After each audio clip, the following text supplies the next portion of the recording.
hatashye iminsi cyangwa amajoro ashize kuko sinayamenya. Dusubije amaso inyuma, nyuma ya jenoside yakorewe abatutsi mu mwaka w'1994 hari abahanzikazi b'abanyarwanda bazamuye amarangamutima y'abanyarwanda, ariko biragaragara yuko hari byinshi bahugiyemo bituma tutakibabona mu muziki. Uramutse uvuze abahanzikazi bazamuye imitima y'abanyarwanda, ntabwo wakibagirwa umuhanzikazi Miss Jojo. Imyaka irenga 13 irihiritse adasohora indirimbo, ariko bigaragara neza yuko ari umwe mu bahanzikazi beza igihugu cyagize kuva nyuma ya jenoside yakorewe abatutsi mu mwaka w'1994 kugeza mu mwaka w'2012. Ni munyemerere turebe izina ritazigera ryibagirana, ijwi ryoroshye, uburanga bw'umwimerere, indirimbo zuzuye ubutumwa. Uyu nta wundi ni Uwineza Josiane twese tuzi nka Miss Jojo. Ese kuki uyu mwamikazi wa R&B yasezeye ku rubyiniro akiri mu mpinga y'uburyohe? Mbahaye ikaze mwese, Dive Corentin Nje niko nitwa.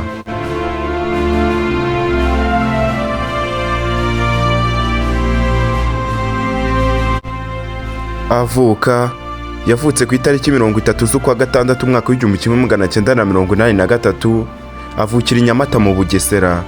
Nyuma y'igihe gitoya, papa we yaje kwitaba Imana, we na mama we bimukira i Kigali kubera impamvu z'akazi mama we yakoraga. Jenoside itangira mu mwaka w'1994, yari afite imyaka 11 gusa. Icyo gihe Miss Jojo we na mama we babaga i Nyamirambo ku Mumena. Muri iki gihe mama wa Miss Jojo yaje kwicwa n'interahamwe. Miss Jojo yavuze ko nyuma yo kurokoka yakiriwe n'abakobwa bari baturanye bamufata nka murumuna wabo kugeza jenoside irangiye. Wibuke, iki gihe yari afite imyaka 11 gusa. Mu mwaka w'2006 Miss Jojo yinjiye mu bikorwa byo gutangira umuziki. Iki gihe atangira kumenyekana mu muziki mu mwaka w'2006, yigaga mu cyahoze ari Kaminuza Nkuru y'u Rwanda i Butare. Ahangaha yatangiye kugenda asohora indirimbo ndetse ziramenyekana, harimo nk'iyitwa Mbwira, Ndinde, Beretirida ndetse n'izindi. Mu mwaka w'2007 Miss Jojo yabaye umusilamu ndetse ahita ahindura amazina yitwa Imani Uwineza. Wibuke, iki gihe inganzo ye yari irimo iraganza i Rwanda ndetse n'amahanga. Mu mwaka wakurikiyeho Miss Jojo yahawe igihembo nk'umuhanzikazi mwiza w'umunyarwandakazi mu bihembo bya Pillar of Africa, ni amarushanwa yabereye mu gihugu cya Uganda. Amaze guhabwa ibyo bihembo, yakomeje gukora umuziki. Bigeze mu mwaka w'2012 yatangaje ko yahagaritse umuziki by'agateganyo kuko hari ibikorwa yari agiyemo by'ishyirahamwe ry'urubyiruko rw'abayoboke b'idini ya Isilamu. Gusa nyuma y'imyaka 2 nibwo yongeye kugaragara mu ruhando rwa muzika, ubwo yaririmbaga indirimbo Ibishyimbo. Yari afatanyije n'abandi bahanzi barimo Riderman, Urban Boys ndetse na Tom Close bari bagezweho muri iyo myaka. Alubumu ya Miss Jojo ya nyuma yamuritswe mu mwaka w'2012. Iki gihe ari mu kwezi kwa gatatu, uwari Minisitiri w'Umuco yaguze alubumu 300,000 ari we muntu wa mbere. Ku itariki 17 Werurwe umwaka w'2017, Miss Jojo yasezeranye mu murenge n'umukunzi we. N'umukunzi bari barakundanye mu ibanga rikomeye, n'umukunzi w'umusilamu witwaga Salimu. Uru rukundo rwe rwari rwarabanjirijwe n'inkuru z'urukundo. Yari yarakundanye n'umusore bari barakundanye igihe kirekire bitaga Munyampundu Saleh.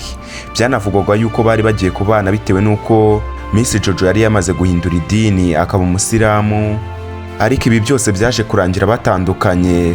Ubundi yibanira n'uyu nguyu Salimu, ariwe basezeranye ku itariki ya 17 Werurwe umwaka w'2017 mu murenge wa Nyarugenge. Ubwo Miss Jojo yaherukaga kugaragara kuri televiziyo, yagaragaye kuri televiziyo y'igihugu mu kiganiro bita Versus gica kuri televiziyo y'igihugu. Avuga ko ubuzima bwa muzika yabugiremo ibihe byiza, gusa kuri ubu afite indi ntumbero yo kugera ku byo yifuza usibye gukora umuziki. Ubwo yari mu kiganiro Versus cya RBA, Miss Jojo yavuze ko nubwo yakoraga umuziki atari umuntu ukunda kwamamara, kuko yagiye muri muzika hari ubutumwa yifuzaga gutanga kandi abona yuko byagezweho. Yagize ati ahahise hanjye ndahishimira, numva narakoze icyo nashakaga, nje ntangira kuririmba sinari umuntu ukunda kwamamara, nashakaga gusa gutanga ubutumwa. Numva narakoze icyo nashakaga, ngewe ntangira kuririmba ntago nari umuntu ukunda spotlights cyane, ntago nari umuntu ukunda ko abantu bandeba cyane, sinakundaga ubusitari muri rusange. Uyu mubyeyi avuga ko azirikana urukundo yeretswe akiri muri muzika ndetse yumva imbamutima zababajwe n'umwanzuro yafashe, ariko nabo bakwiye kumwumva akaba undi muntu mushya bitewe n'icyo yifuza kugeraho ndetse no gukora ikimunyuze.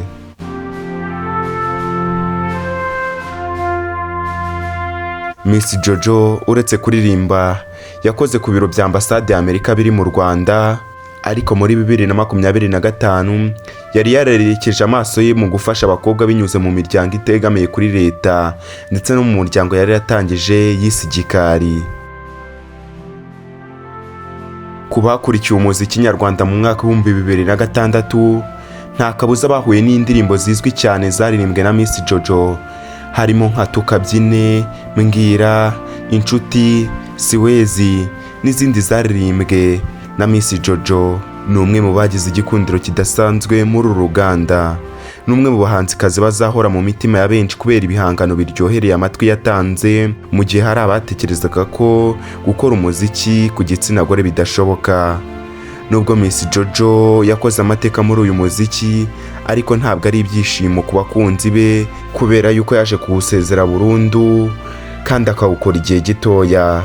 Gusa muri 2023 hakwirakwijwe amakuru yagaragazaga yuko umuhanzi Bwiza Emerance yari agiye gukorana indirimbo na Miss Jojo, ariko iby'indirimbo ntabwo tuzi aho byagarukiye.